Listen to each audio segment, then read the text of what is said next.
अस्सलाम हेलो। वालेकुम। साइंस की दुनिया की तरफ से कदीर कुरैशी आपकी खिदमत में हाजिर है और मेरे साथ हसान और फसी मलिक भी हैं। और आज हम अ, बहुत खुशकिस्मत हैं कि हमारे साथ फिजिक्स की दुनिया के एक बेहतरीन साइंसदान डॉक्टर सुबीर सचदेव मेरे साथ मौजूद हैं। हम उनके साथ बातचीत करेंगे, लेकिन हम उनके साथ बातचीत अंग्रेजी में करेंगे। मैं थोड़ा सा उनका तारुफ करा दूं आपके साथ। डॉक्टर साहब हार्वर्ड यूनिवर्सिटी में हैं, थियोरेटिकल फिजिसिस्ट हैं और हर्शल स्मिथ प्रोफेसरशिप होल्ड करते हैं। और इन्हें बहुत से इनामात मिल चुके हैं फिजिक्स की दुनिया में, जिनमें लास्ट ऑर्सेगर प्राइज है, आईसीटीपी का ड्राक मॉडल का प्राइस है, ड्राक मेडल है। और उसके अलावा रॉयल सोसाइटी के फॉरेन मेंबर हैं, इलेक्टेड फॉरेन मेंबर हैं, जो उन्हें हाल ही में दी गई थी। और इनका काम जो है ज़्यादातर कंडेंस्ड मैटर फिजिक्स में है, ज़्यादातर क्वांटम एंटेंगल में। और इसके अलावा एक जो बहुत मशहूर फिजिक्स का मॉडल है, SYK मॉडल, उसकी दरियाफ्त में और उसके इजाद में डॉक्टर साहब का बहुत बड़ा हाथ है। तो doctor Sachdev, thank you very much for your kindness. You gave us this opportunity to talk with you. Um, can you please introduce yourself and also tell us about your family background a little bit? ज़रूर। Mister Qureshi, बहुत शुक्रिया। मुझे बहुत खुशी आपसे बात कर रहा हूँ। और मैं इंडिया से हूँ, पर मैं हिंदी थोड़ी आदत नहीं है, तो मैं अब से इंग्लिश में बोलूँगा।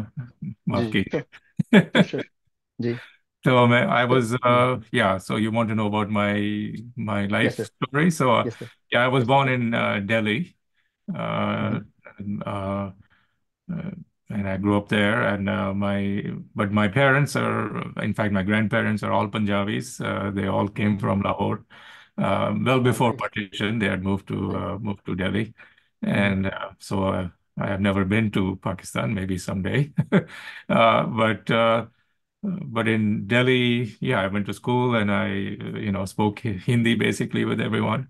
Mhm. But then, when I was about 10 years old, we moved to Bangalore, which is in South India, and finished my school there. And I joined the Indian Institute of Technology. I came back to Delhi. Mhm. And at that point, my family moved to the US. My father got a job in the US. So I came to MIT, Massachusetts Institute of Technology here in Boston. And there I was always very interested in physics, even in India, through reading books and my classes and so on. But I started out as an engineer because that is what families want you to do. Right. Right. But after, well, I enjoyed it. My father was a satellite engineer himself. And but in MIT, I ended up working in uh, Professor Kleppner's laboratory in physics, and I really enjoyed that work. And so I've been a physicist since then. I also had the good fortune to have a postdoctoral fellowship at Bell Labs. So Bell Labs is a very famous laboratory where the transistor and the laser and many other fundamental things were invented. But it doesn't really exist at the same level anymore. And after my postdoc, I was a junior professor at Yale for some time, and now I'm at Harvard. Yeah. Okay. So that's a quick, and when I first switched to physics, there was, some hesitation. But in the end, my family also was fine. They said, go ahead, try it. Mhm. And Mhm. fortunately, um, you know, uh, I think I was lucky to be at the right place at the right time, and I've made some contributions that are now well known. So, Right. and yeah. So, was Harvard your choice, or do you think that was just being right place at the right time? Uh, my choice, you mean to coming here as a professor? Yes, sir. Yes. Well, I was here as a PhD student also, I see. I see. Okay. before I went to Bell Labs. Yeah. And then I was a junior professor at Yale. And no, I was perfectly happy at Yale, but of course, Harvard has a very strong department in physics. And Right. So they called me and offered me a position, and it's hard to say no to that. I wasn't looking at that time, but Sure. I guess some of my work had come to their notice, and then they So, offered okay, me a position. So I was very happy to come, of course. right. So let me ask you sort of a generic question, then I Yeah. think Hassan will take over and then Fasi. So can you tell us a little bit about what you are working on these days? What are your current research interests? Yeah, so these days I work largely on superconductivity. So this is a Okay, phenomenon where in certain materials, when you cool them, then the electrons can conduct right, electricity without any resistance in principle. Uh, right, right. and this is very useful for many possible applications, especially those that require high magnetic fields. So like the MRI machines that you see in many Hmm. hospitals now use superconductors.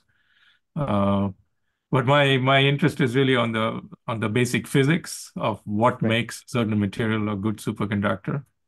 And this involves, applying the tools of quantum mechanics. Quantum mechanics is the version of Newton's laws that applies to microscopic particles like the electron.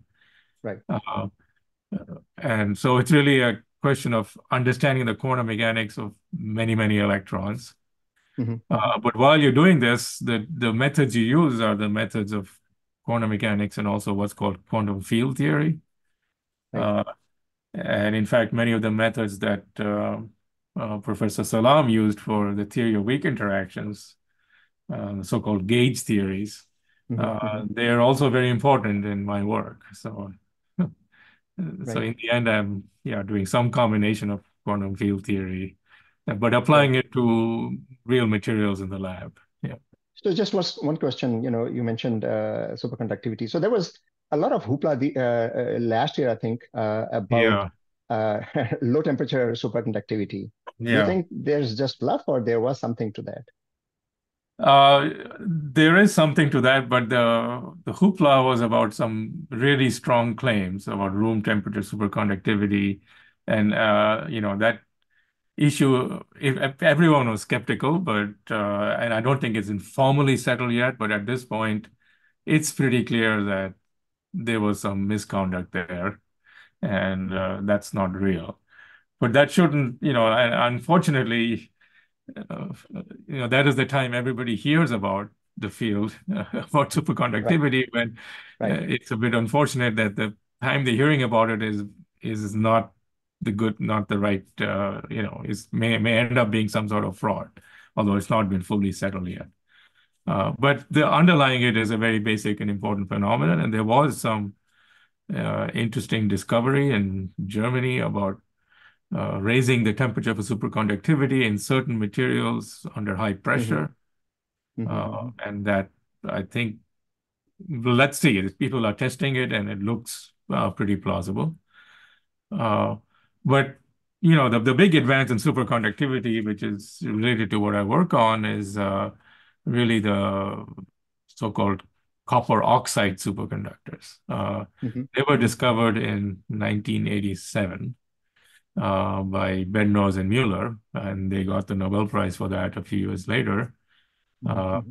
and that's still the very best superconductor we know that can superconduct when you put it in liquid nitrogen, which is not that hard to obtain.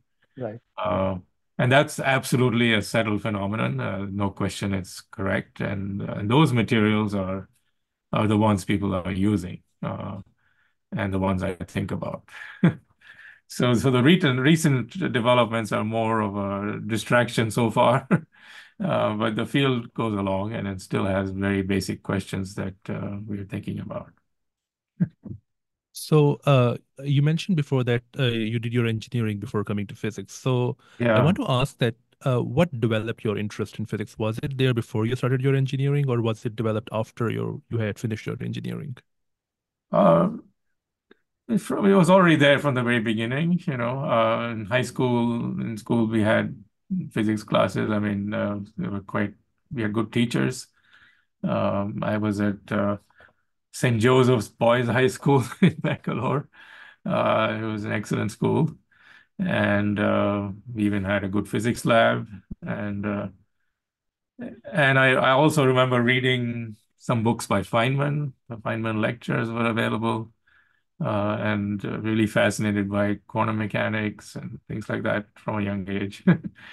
uh, yeah, so, and, I started out in electrical engineering. I said, yeah, okay, maybe we'll have some basic physics here too. But then after coming to MIT and really, seeing firsthand all the exciting problems that many of the professors were looking at in physics, yeah, I wanted to at least try to be part of that world.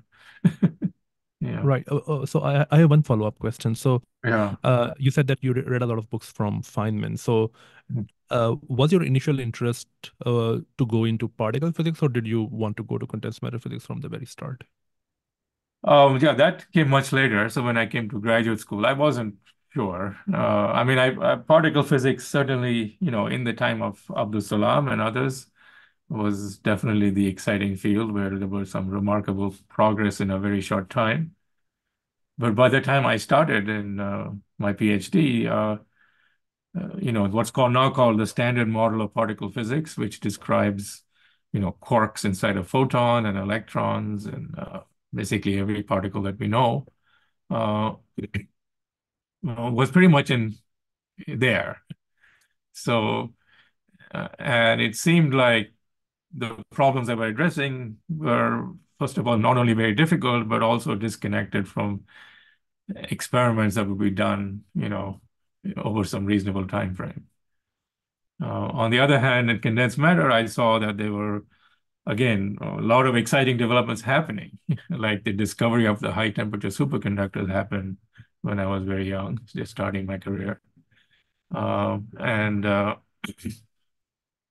and it seemed also that the questions we were asking were equally, equally deep. They really probe the very nature of our universe by thinking about what happens to electrons in when lots of them get put together in certain materials. And yeah.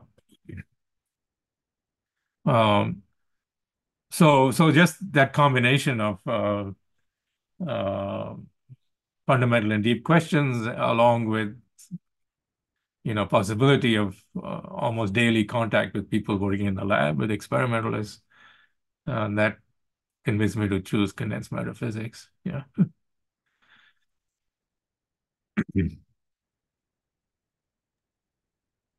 Fuzzy, you're mute. Sorry, I can't hear you. Yeah, sorry, I had muted myself. Yeah, so you said that when you were in school, you had some very good teachers. Of course, teachers have a very good impression on shaping the future of Yeah. young students. And then I believe you also taught a course during pandemic in India with the collaboration of ICTP. So my question is regarding your experience and like how was your experience as a teacher compared to your own teachers, and what in general teachers can do like to like teach the students in such a way which could like help them decide their future or like figure out what their interests are, like where they want to go. uh, do you have some insights on that? Well, yeah, that's a very good question. I've been teaching for, I don't know, 35 years now, so I guess I have a lot of experience. And yeah, there's no question that, having a good teacher can completely make or break a student's interest in certain areas. And the teacher doesn't have to be completely knowledgeable, but they have to be, I think, in the end, passionate about what they're doing. You have to convey the love of the subject and the love of the field. And if you do that, then the students interact and they ask lots of questions. And if you don't know the answer, I just say, I don't know, go look it up, or go find out and tell me. I think that can often be very effective. And the students, I try to inculcate, self-study, that you should, okay, all right, here's a good question that you've asked, and I don't know the answer, but why don't you look into it and come back and talk about it next time or something like that. And so so that I think helps students get some self-confidence when first of all, they see me hesitate. And I'm not acting, I'm really saying, I don't know. I think that's good for students to see. And, they see that I also had to start from nothing, and I slowly learned things, and now with the benefit of experience, I know a few things. So there's no reason why they shouldn't be able to do it themselves. I mean, I should say now, also the situation in India now has improved dramatically from my time. Right. Now there's many institutions with very good physics departments and also great experimental facilities, and it's really come a long way. Right. And now, of course, with the internet, like you said, the course that I taught during the pandemic was actually not ICTP. It was at the IAS, the Institute for Advanced Study in Princeton. So I was supposed to go to India for a few months to teach a course, but the pandemic, of course, made that impossible. So I taught it online, and actually that turned out really well because the facility was good enough that students in India were actually asking questions while I was lecturing in Princeton. And now those lectures are online, they're on YouTube, and I'm finding many people are watching them. So it's reaching a much wider audience than initially. Yeah. So, Dr. Sachdev, you mentioned previously about, in 60s and 70s, there was a lot of work on particle physics, and you mentioned Dr. Abdul Salam. Yeah. What's your opinion of Dr. Abdul Salam's contribution to basic physics, theoretical physics? Well, he's one of the great physicists of the century. So I mean, the work that he won the Nobel Prize for was, putting in certain key ingredients of what we now call the standard model of particle physics. So understanding, how the, electrons and neutrinos and radioactive decay, how they all come together, and explain the spectrum of the certain sector of the standard model. So, that was really, really important, of course. But he also made a number of other contributions. He set up the basic formalism of what we call supersymmetry, and many fundamental things on structure of quantum field theory. And then, of course, beyond that, he worked very hard to set up the ICTP in Trieste, and that's had an enormous influence, certainly in India, and I expect many Indian scientists come there a lot, and from all over the world. I think Pakistan also. Yeah. So that was, he put a lot of effort into that, and that's and I think that was a really exemplary service to the physics community and to the world at large. Yeah. I actually, last summer, I had the good fortune to meet his son, Mr. Ahmad Salam. And he invited me to his house in London. And his original study, Professor Salam's original study, is still there with all his papers. Wow. And Ahmad was showing me his letters and how he used to sit on the chair and work out equations. And a lot of his scratch work was there. So I could see that he also struggled, but of course, eventually good things came out of it. So have you had a chance to actually interact with him? I wouldn't.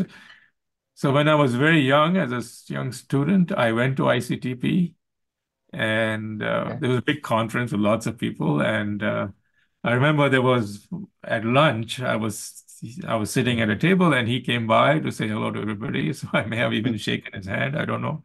That was about it. I was, I was just a student. I'm sure he didn't remember meeting me. Sure. But I think that was the only time but I did see him and interact with him very briefly once. Yeah. Dr. Sachdev, I have the question regarding your own, you have done a lot of work in the past 3-4 decades, but there's one which everyone knows about the SYK model. Yeah. I read that I have heard you saying that you started that as a toy model back in 1990s. And so my question is regarding that, like, what are these toy models? I'm asking these questions for the young students, especially like undergraduate students in Yeah. Pakistan, because they do not really understand like what's the advantage of these toy models if you cannot immediately realize them. So my question is, what are these toy models, and how do they help us understand the actual realization in materials? Yeah, those are all great questions. uh, well, toy models, we are asking to begin with some conceptual questions. So I was puzzled by a lot of the phenomena in the copper oxide superconductors. Uh, and, we know something about the microscopic structure of those materials. We know there are electrons and exactly which atoms they're hopping on.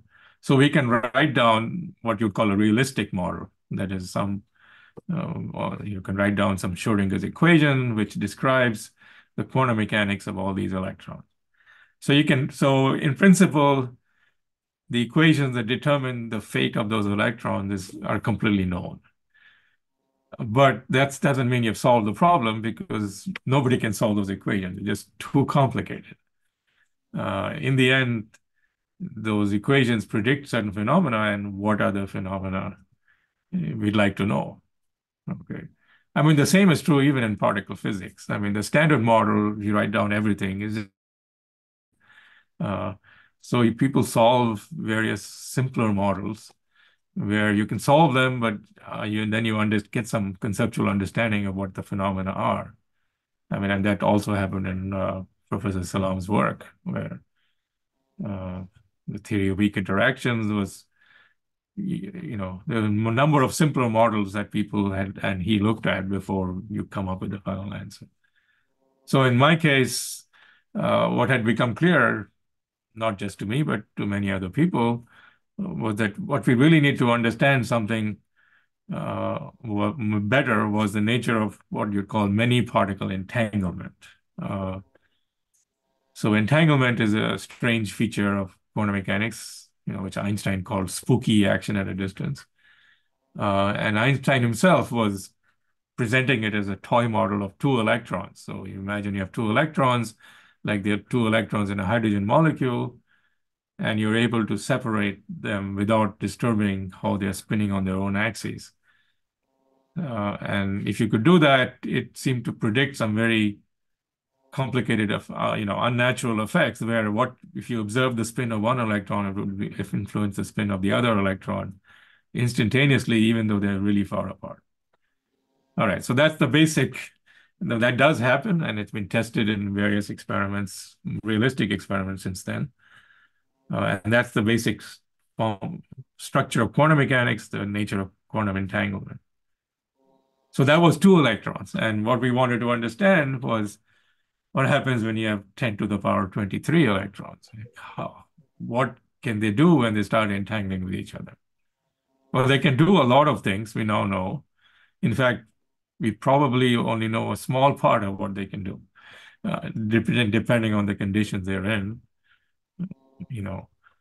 There's many, many possibilities, and we've only begun to classify them.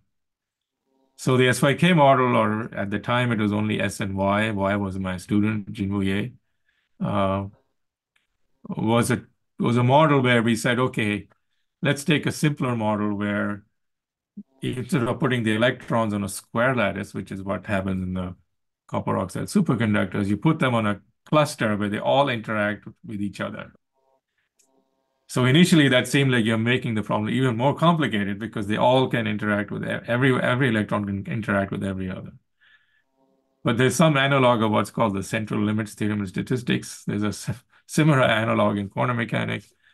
It turns out that in this limit of the SY model, you could actually figure out. So you could realize a state of matter in which there's complex entanglement among all the electrons. And this state had many, many similarities to things that were being observed in the Q rays. So, so I was very excited and, thought this would get everybody excited. This is 1993. But like you said, it's a toy model. It's not really what, and people were skeptical. I said, how can this, the model, yeah, that's nice, but it's a very artificial model. Don't bother me about it. That was the reaction of most people, almost all people. But not everyone. There was my friend from Paris, Antoine George, was very interested, and we started working on it. And so, eventually, now 25, 30 years later, we made a lot of people got interested when Kitaev, the K of SYK, entered the. So he simplified the model so that you could do even more things with it. But before that, I had pointed out in 2010 that this toy model that it seemed like it was a model of a superconductor could also be a model of a black hole. And that proposal was also met with a lot of silence for 5 years. Anyway, but now, yeah, everybody seems to accept this, and it's had a lot of influence. So, of course, I'm very happy. And part of the reason now it's become more accepted is now we know how to go from the toy model to a realistic model. It's all in, now we can actually, now we've learned so much from the toy model that we now can take a realistic model where we actually have a square lattice, we have, all the microscopic physics that we know is present for the superconductors, and then compute with the benefit of our experience in the toy model some properties that you can compare with experiments.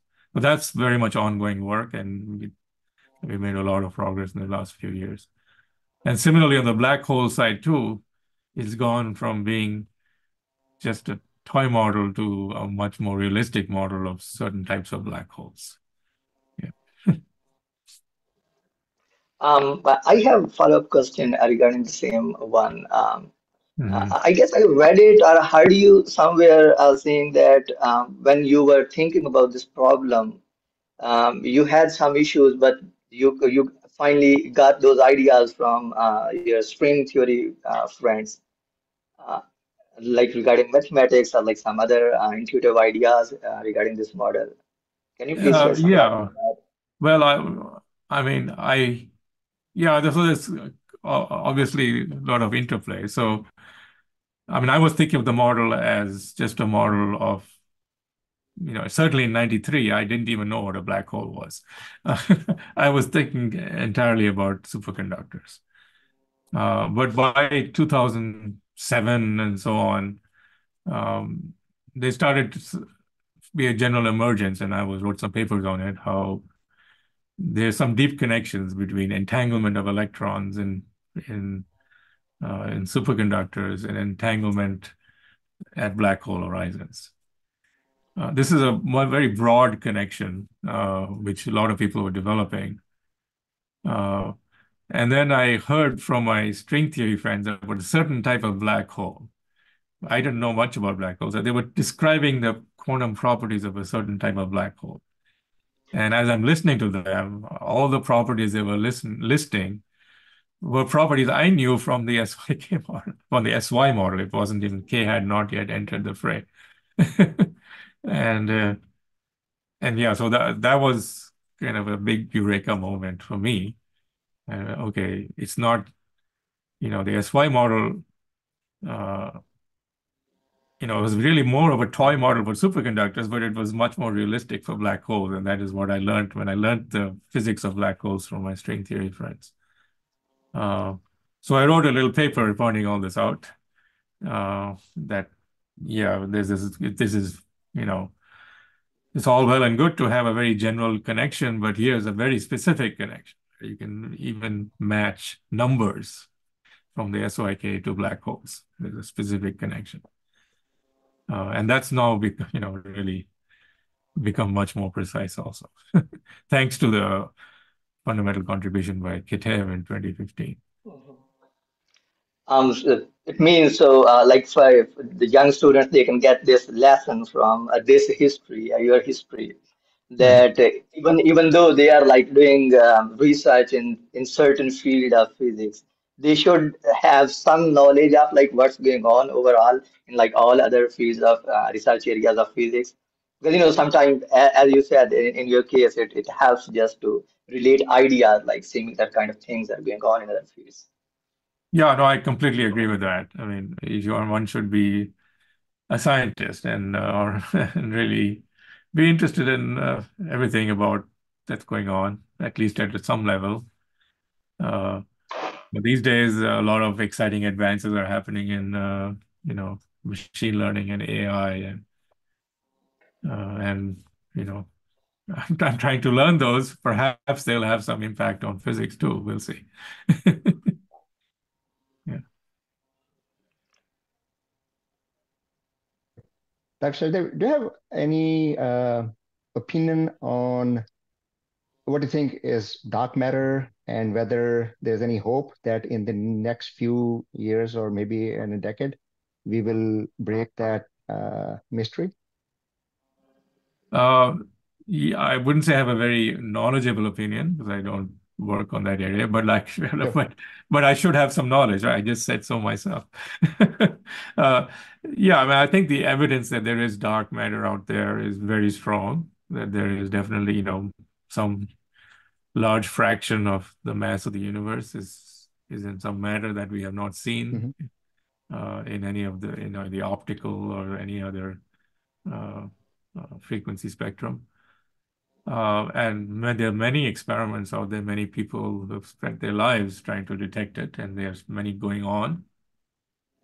And there are many possible candidates, essentially all of them involve some extension to the standard model of particle physics. Right. And which of them is going to be the right one? Yeah, that I'm going to have to say. But my sense is from from various talks I hear that people think we're getting close. I mean, the list of candidates is now reduced, and hope maybe in the next decade or so there will finally be some clear-cut identification of what particle is it, or maybe more than one that's causing these effects. Yeah, I mean, so dark matter, I think, is, it's a very solid field of research. I mean, a very well-established field of research, and I think that's based upon some very sound reasoning that there has to be. A little more spectacle is what you call dark energy, having to do with the cosmological constant and the rate of expansion of the universe. Right. That the data keeps changing and people have very radically different opinions. Who knows what? But dark matter, I think, it's something we see from nearby galaxies. We don't have to talk about the whole universe. And it's the evidence from gravitational lensing, for example, is really very clear that there's dark matter out there. Right. Yeah. Dr. Sachdev, I have a question regarding it's like a kind of comparison. You said that the Indian education system has changed a lot since like you were a kid studying there, and now when you start a course 2 years ago, 3 years ago there, like it has improved a lot. There's a huge difference between back then and now. But the situation, like if you look at Pakistan, I'm not sure if you follow these trends, but our education system is still not like as good as the India's is. Like we still have a lot of students coming here in European or America for PhD, but not as much as in India. And even those students who are studying in India in institutes like IITs, they are still like performing very well, writing well researched papers. So the question is, what do you think like countries in that region like Pakistan, Bangladesh, or like the neighboring countries compared to India, what they should do so that at least they could be able to lift their education system as good as the India's is at the moment? Like, not talking about the European or the American systems, but we see a huge difference between India and the neighboring countries. So, do you have any insight on it? Like, what possibly could be done? Well, this is not, I mean, I can only talk about my own experience. It's hard for me to, I mean, so first of all, I was referring to college level and above. I mean, school, still this, I mean, I think there's certainly a big push to expand primary education to everybody, and I think Pakistan and Bangladesh have done equally well on that. But at the university level, uh, I think starting from Nehru, there was a huge investment in setting up the IITs and many other institutions. Uh, and now, now there's 25 IITs or something, or 20, something like that, and many other institutes of sciences, and they've all grown. And uh, I think the key was to, first of all, government investment a lot. Uh, and at the time, and it took some time for it to pay off. So there were some few people who had the vision that, okay, this is what needs to be done, and it'll take 20, 30 years, but eventually it'll start paying off. And I think that is what has happened. Uh, and so the investment, and then, I think also important is a lot of autonomy. Government invests in them, but then you give the scientists the power to run the place, and you know, and have a open and fair system for selecting the students and the faculty. Uh, I mean, there are a lot of universities, also older universities in India, which didn't fare as well, but now they're coming back. But a lot of them, okay, I don't want to name names, but my father went to a university, which is a very old university, uh, had a very good science department, but then it, became a lot of nepotism, people hiring their own students, and it just became nothing. Uh, but I think a lot of that is starting to stop now, and there's, emphasis on excellence and freedom and independence. I think these are very important things that institutions have to have. Yeah, actually, yeah, I believe this gives answer to my question. I mean, we don't directly need to name names, but yeah, that like nepotism and hiring the people, and having no autonomy to the people who are actually running the institutions and doing real science. Yeah, these are actually the factors. Thank you. Yeah, no, and no, I'm not saying India is perfect. There are a lot of institutions that had problems, but there were a few that didn't, Yeah, and now they've excelled. And then this culture, once you get a few that are succeeding, then that culture spreads to other places Right. also. It becomes much more yeah, widespread. And fortunately, that has happened in India now. What I So now Dr. find Sachdev, remarkable is something I couldn't dream of when I was a student in India. Many of the graduate students, they travel to conferences abroad. Almost all of them have at least been to one conference during their career. So they're exposed to or they come to ICTP. And so being exposed to the culture of science uh, all over the world is also very important. And I think that was also, Abdus Salam's vision in setting up ICTP, that just having exposure to science in general is really, really important for just an overall culture of the society. right. So Dr. Sachdev, there are people like you who are, sort of from day one, they are interested in physics and all that. But a lot of kids who are actually smart, otherwise intelligent and capable, somehow they have fear of mathematics. And there is this notion that, if you have to study physics, you have to do a lot of math, and, some people get turned off. So, do you have some ideas about how we can help, you know, educate kids about, why math is important? I mean, we get this question a lot of times, where we'll use math in real life, right? And why this math is being taught. Do you have Yeah. some suggestions on how we can allay that fear? Well, when I myself, when I don't know that much math, relatively speaking. So if I take a pure math course, Hmm. it can seem very dry and really a bit pointless. So I would say that you have to see math in action. I mean, and that's how you learn it, Yes. So Right. you learn, if you're learning calculus or integration or differential equations, and uh, well, if you're applying it to some physics problem and you see how it works and how you need it to understand some experiment or some physical phenomena, uh, then it becomes like the language.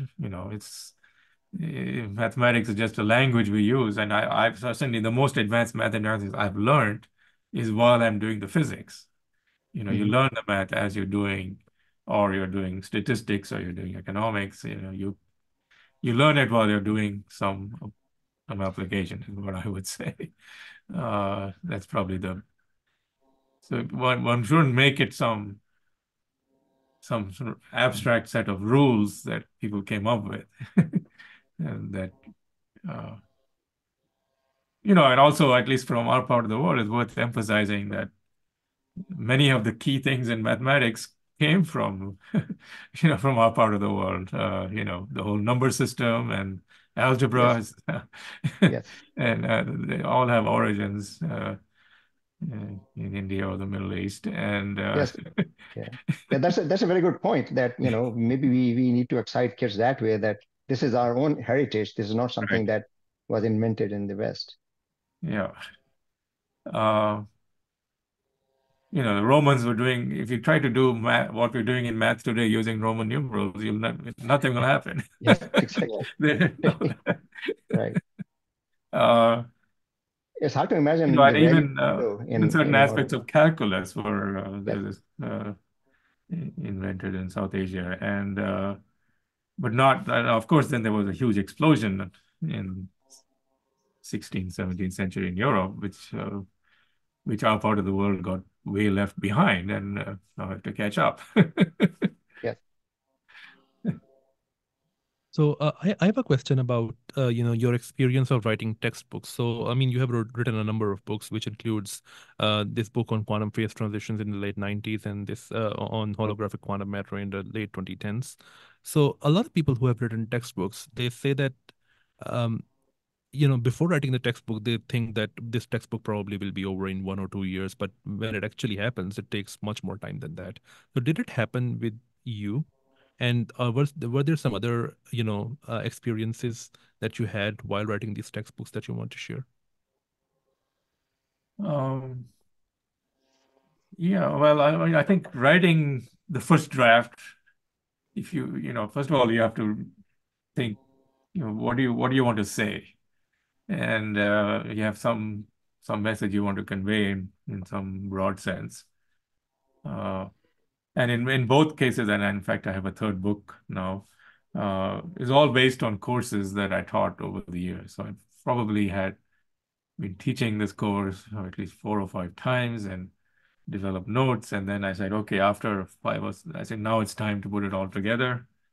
And then writing the first draft is actually quite easy because you're just getting everything done and you know what to say. And then, it takes 6 months to, if you write even 3 or 4 pages a day, in 6 months, you have, 500 pages.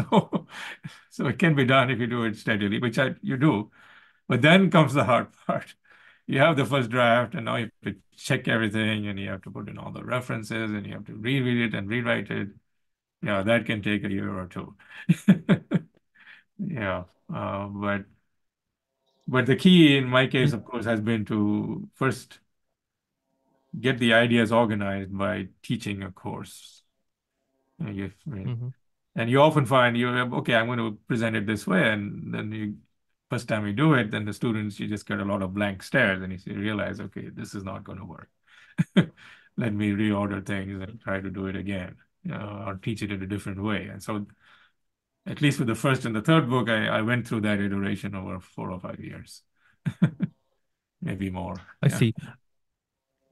I've heard from some authors that they say that probably one of the most boring parts of writing a textbook is to set up the index. Is that true? Yes. I mean, Okay. nowadays it's not so difficult because you have some electronic tools. I can imagine if you didn't have these tools, it's really terrible. But now it takes a few days of work. You just have to go in and every page put in a little notation. Then the software will do it automatically after that. I see. I Uh, see. yeah. But, just Um, checking everything, getting all the figures, writing the problems. Yeah, that's boring and it takes a couple of years. Yeah. Yes. I have a question again. Again, it's related to the education and young students, especially students who are doing undergrads in physics.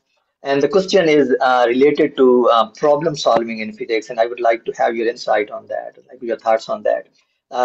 We have, like specifically in Pakistan, almost like non-existent culture of problem solving. Like even the teacher, they probably ask you the questions which they teach you as theory in class, and they will like give you those questions which you just need to write down. They will not ask problem. There are some institutions which do make Yeah. students solve problems, ask problems in exams, give homeworks, but like majority of institutes, they do not put student or they do not train them in problem solving.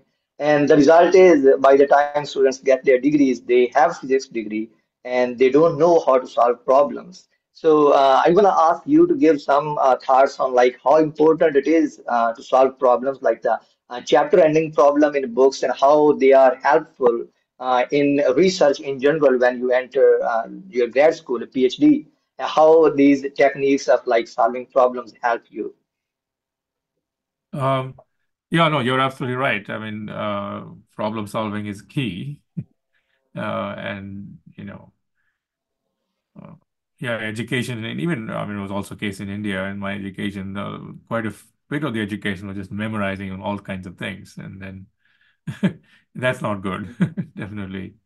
Uh, but there were always a few teachers who would talk to you and give interesting problems to work out. So I think that definitely is an important responsibility of teachers to make sure that you're not just giving a bunch of facts that they have to memorize, but uh, maybe give a little bit of the history of the subject and how these facts were discovered by somebody asking a question and being very confused, and then uh, making a guess, and somehow and we only hear about the correct answers, right? So, but one shouldn't be afraid to venture into a different arena, and yeah, and all of that ability to be curious and to ask lots of questions. You need a lot of experience with, start simple with lots of problems and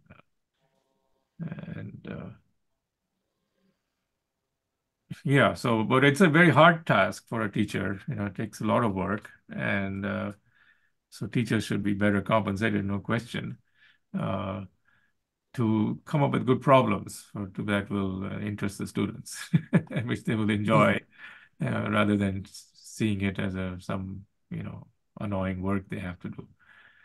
I Yeah, mean, Right. let me do a follow-up question on that. yeah, So, I mean, when you are in undergrad, the kind of problems that you have to solve may take yeah, probably at most a day to solve. I mean, there may be some yeah, exceptions, but most of the time you can solve them in a day at most. But when sure. you come to graduate school, a lot of Yeah. problems may take more than a day. I mean, it may take weeks for you to come up with a solution. And then when you're doing research, the problems may take months or even years to solve. So the thing is that not for everyone it's not easy to do this transition, because if suppose that if there is a person who has this habit of solving a problem in a day, and that person now has to solve a problem that may take a year, that person may think that, okay, probably I'm not good enough to solve the problem, but it's not necessarily true. It may happen that the problem is hard. So how do you think that students should adapt themselves for this transition to go from undergraduate level problems to research problems?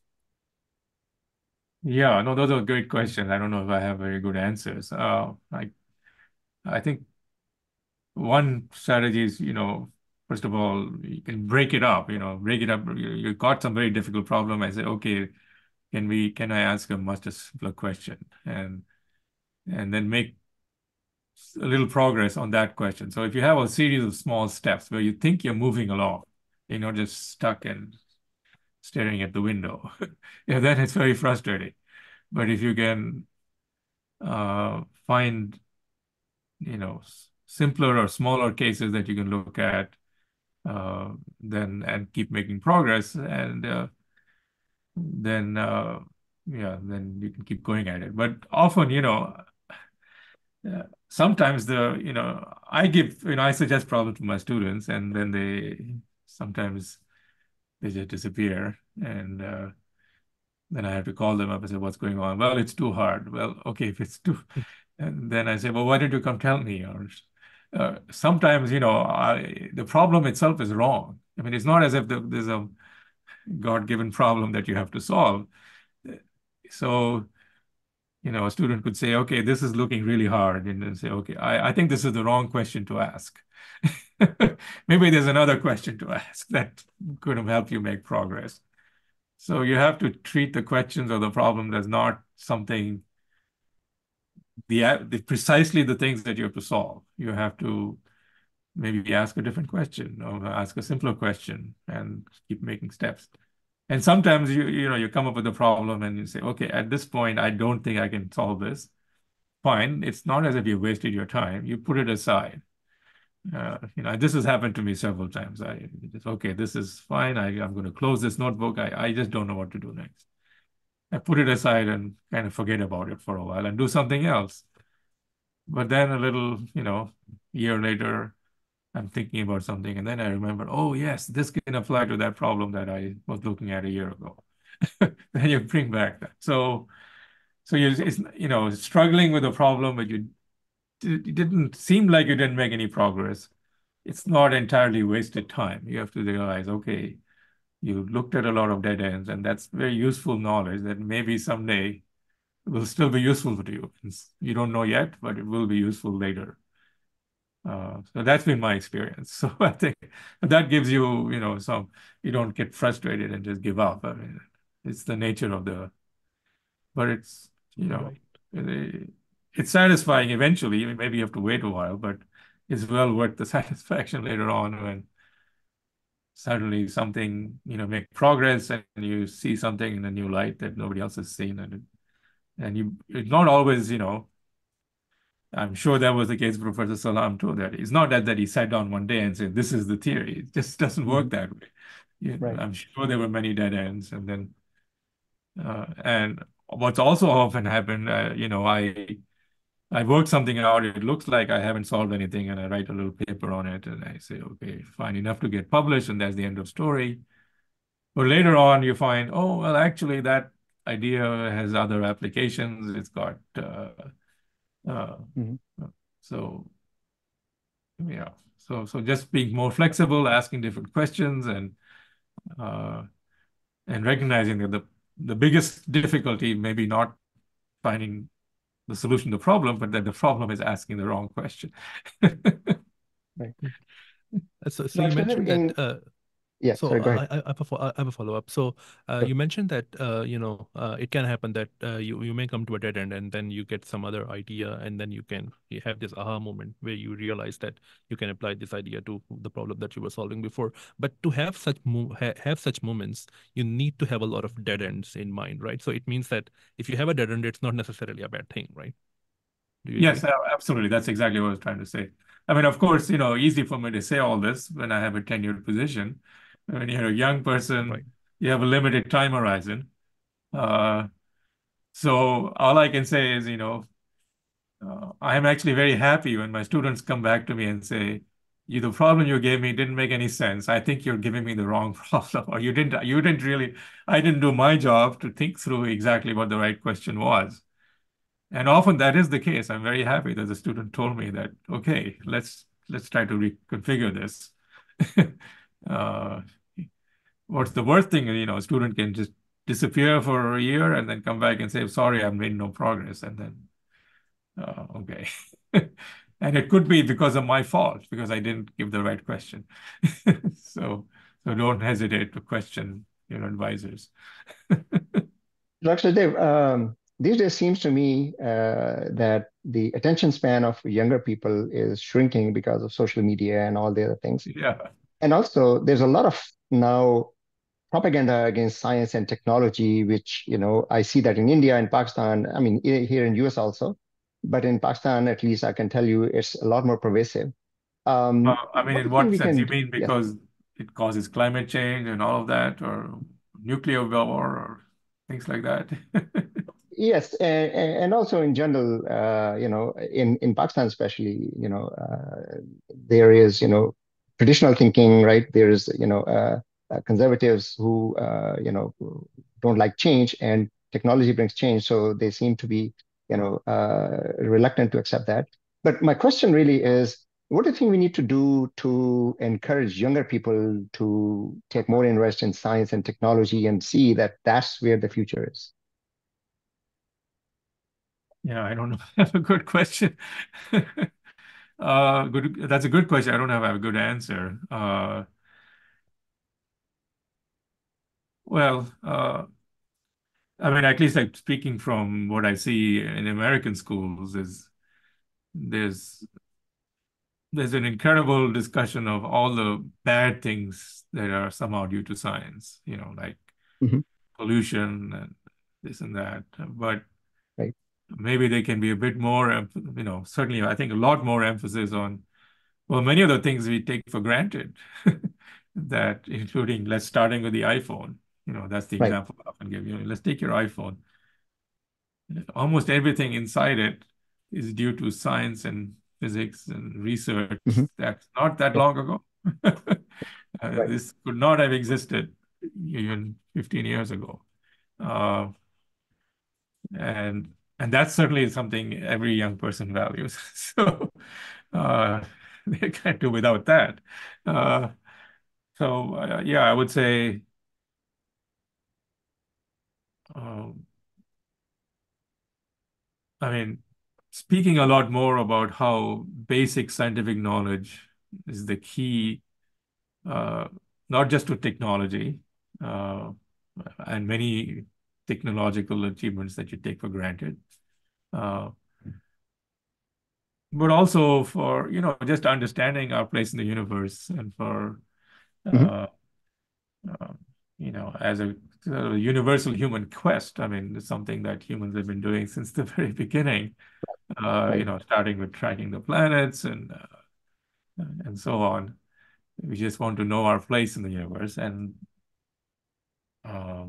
science is a big part of it. And so, I mean, you could also view religion as something like that. But what I often say is that the reality is much more fantastic than any religion. When we look at say the size of the universe, how big it is, or how many black holes are in it, and Right. that is far more fantastic and bigger than any imagined in any legend in any any history that you may find. So, so I guess inculcating that sense of fascination in part of this universal human quest is something we should do, and that'll get young people to respond to that. So I have a question about popularizing science. So Yeah. as you surely know that a lot of ideas in the modern theoretical physics have become very abstract. So because of this thing, popularizing those ideas is becoming difficult to the layperson. So do you have any suggestions that how these very abstract ideas can be, popularized to the, popular audience?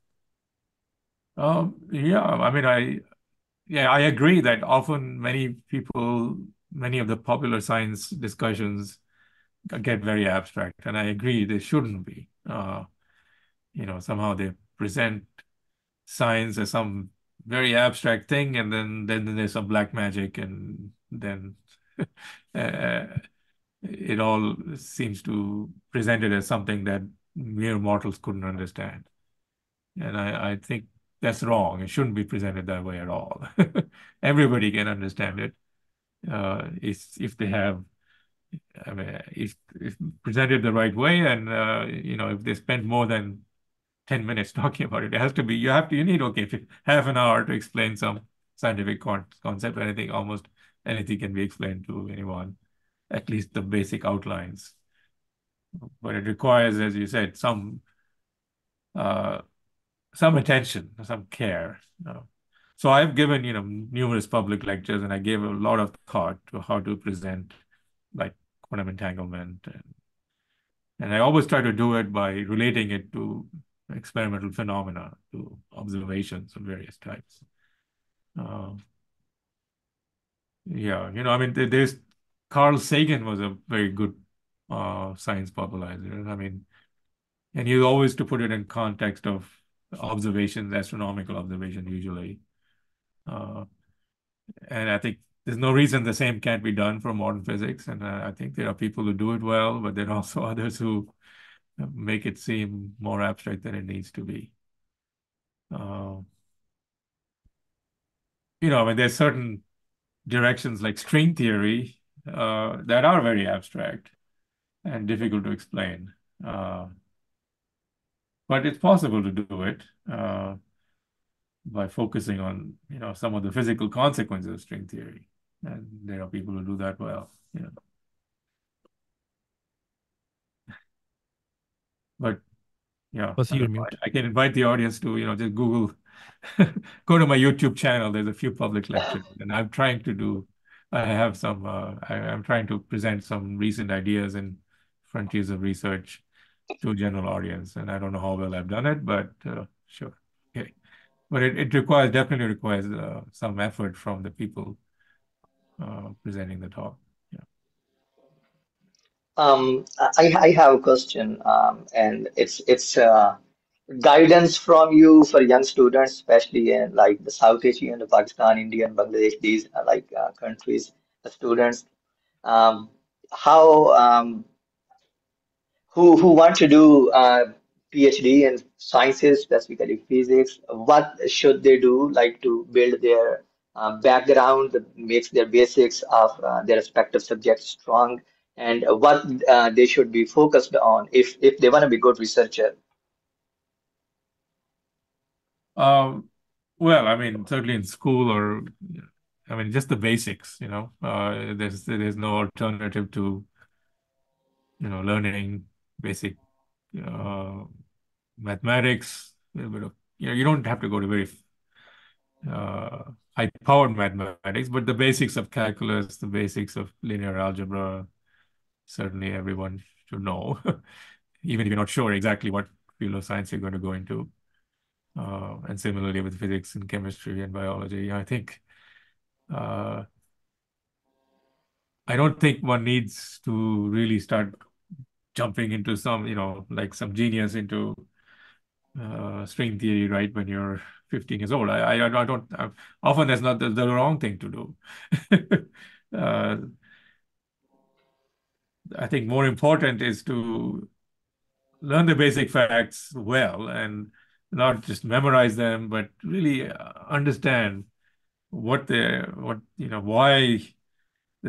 we accept these basic facts. But they're not something that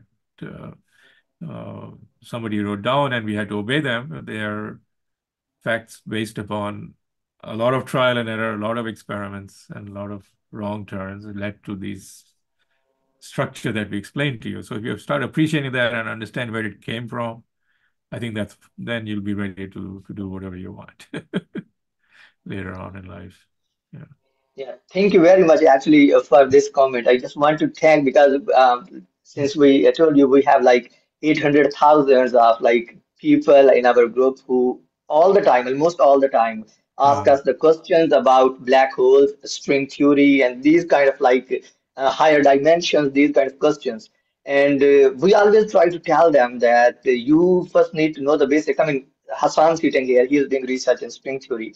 I'm doing condensed matter theory, but we always try to tell them that you don't need to jump to like string theory when you're in high school. What you really need to know is like Newtonian mechanics, maybe those are the basics, and then you build your base. So thank you very much. Actually, think that Sure. because this will hopefully help us like make those young students realize that what is the right path. Thank you. Yeah, I mean, I've most seen. important is to enjoy what you're doing and develop a passion for it. And it could be many different things in science or maybe other related fields.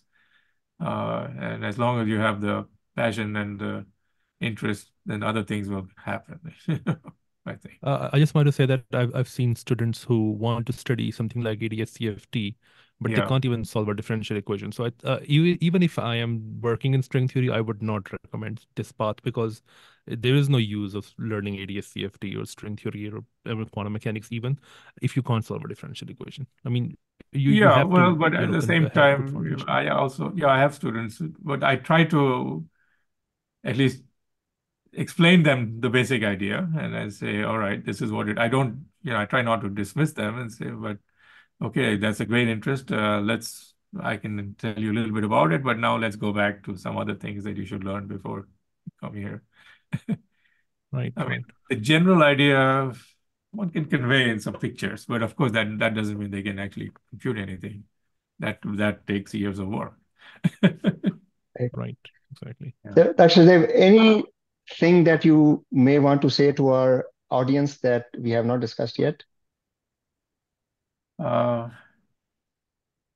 okay. So I'm, very happy to talk to you all and keep up the interest in science. And I hope, uh, you know, it's really, I would say, it's really very special privilege to be part of a worldwide scientific community.